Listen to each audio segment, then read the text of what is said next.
So Kendra, you're acting and talking about things that make it seem like you're very, very depressed right now.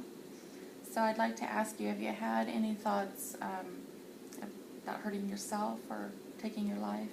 Sometimes. Sometimes? Yeah. Are you having those thoughts, right now? But like not this very second necessarily, but the last few days here? Yeah, I thought about it a couple of times yesterday. Okay. And then probably a couple of times throughout the week. And when you think about it, are you kind of planning out how you might do it, or just thinking, I don't want to be here? It's kind of both. It starts with the whole, like, I just don't want to be here. I don't want to put up with this bull crap anymore. And then I kind of think of, like, how I can and can't do it. Because I don't want to, like, if I did it, I wouldn't want to do it where I'd hurt, like, another person. Or, like, I wouldn't want to drive head-on into traffic, because that would hurt the other person. Or I wouldn't want to, do something where it could hurt a person that was just nearby. Mm-hmm. So have you thought of ways that you would if you were going to? I don't know. I mean, we don't have a lot of medicine or anything like that in my house, because we tend not to take that kind of stuff. I mean, I could do it while scuba diving, because I know how to do it while scuba diving. I know, what I'd have to do. But, I don't know. I think, it kind of goes back with that whole, like, someone else would be there, because I never dive alone.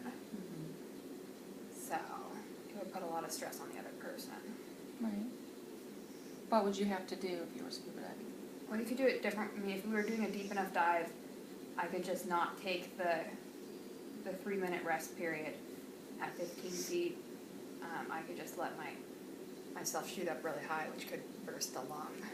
But then that's not, for sure, because people live from that. They fly out to Seattle, and you get put in like one of the big iron lung kind of things and get decompressed. But you could also just kind of let your air run out while you're down there, and then be deep enough to where you can't make it to the surface on one breath, and just let yourself drown. Okay. Where you could purposely, get yourself hurt. You can find something poisonous and do it that way. Depends on where you're diving at. And do you have scuba diving equipment? I'm a certified deep water diver. Okay. So do you think that over the last few weeks here, have these thoughts gotten more frequent or more intense? Yeah. I mean, I used to only think about it every once in a while. And now just with the stress of school and work and all the other stuff that's going on, it's kind of worse. Especially my boyfriend left me, and so that's just kind of like, I kind of hide out in my room a lot. And, he took the dog, so I don't even have the dog to keep me company. So, I mean, granted, it was his dog, but I took care of it more than he did. You were attached to it. Yeah. So let's look at maybe the picture of the last 48 hours.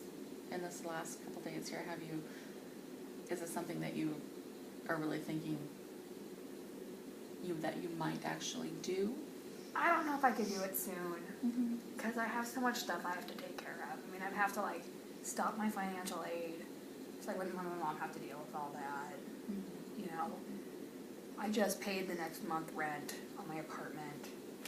Kind of be throwing away $800, but so I don't think it would be within the next day or two. It'd probably be like in a month or two or something. So you feel like you would plan it out? Yeah, it'd have to be planned out. I'm not really spontaneous. So right now, how do you deal with, you say you have things you have to do, you're kind of busy. If these thoughts come into your mind, how do you deal with those thoughts? I just try to do something and keep myself busy. I have a lot of, like, stupid projects around the apartment. Like, I started a puzzle, and I told myself I can't do anything until I get this puzzle done. Okay. But, puzzle's about 1/3 of the way done.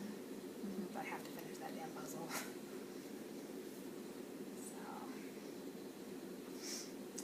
So you kind of thought a little bit about how you might go about this, but you don't have specifics nailed down. You don't say, you don't know, gosh, I'm going to have everything done by the 21st and that's the day. Or, okay, that's good. Well, that's good. If I did do it scuba diving, I don't normally go diving until the end of August anyways. And who do you normally dive with? I used to dive with my boyfriend, Mm-hmm. but we have other friends that go scuba diving. We're part of a group. So I'd probably just be like, hey guys, let's all go on a dive trip and go somewhere.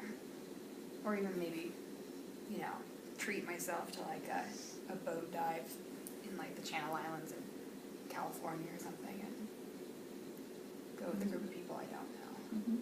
Mm-hmm. Might be easier on a group of people I don't know if that happened. Yeah, because like you said, you wouldn't No attachment. stress out your friends and Yeah. yeah, because they'd have a lot to deal with if you were to do something like that when they were with you. If they knew it was on purpose or not, they'd have some stress. Probably. They might be wondering what they could have done to help you. Yeah. Mm-hmm. That makes sense. Is there anything that you can think of that would make you think, I can't do this? You know, maybe I can't go with my mom. I couldn't do, you know, is there someone or something that you do have in your life that would make you think, oh yeah, I shouldn't do this? I mean, I have my mom, but she lives kind of far away, Mm-hmm. and she works a lot. I don't know. Maybe I don't know. Maybe if I lived closer to her, it might be easier not to do it. But the distance, yeah. Okay. Let's see.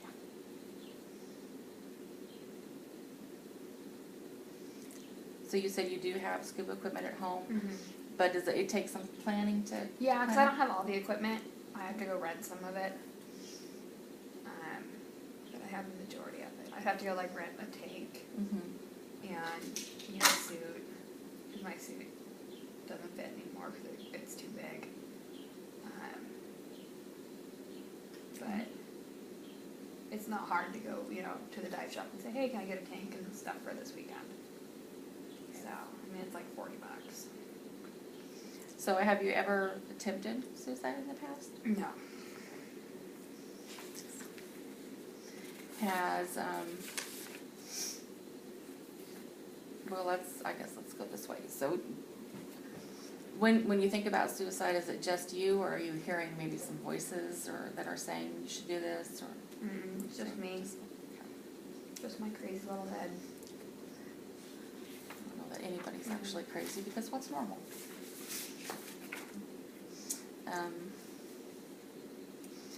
Do you have any family members or close friends that have committed suicide? And do you have any thoughts of hurting someone else? No, I can't do that.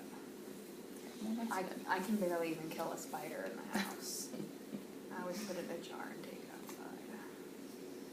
Well, then I'll call you next time I see a spider, because I don't like them. But I don't want to have to kill them either. So I think what we'd like to do, if you're up for this, is I think we should continue to have some sessions. And maybe work out some of the issues that are making you depressed, and maybe work through the boyfriend leaving and this type of thing. I also think it'd be a really good idea if we set you up an appointment just to see if you need maybe some antidepressants at this point. Because I can't prescribe medications, and I know you say you don't have medicines around the house, you don't like to take them, but is that something you might be willing to try if we felt that was really needed? We could try it. Mhm. I mean, I guess I could let anything happen for a couple weeks, but if it makes me feel worse, I'm not going to take it. Oh, absolutely, absolutely, that's understandable. So I think that's kind of like what we'd like to do is we'll get you a name of someone that could prescribe if they felt you needed it.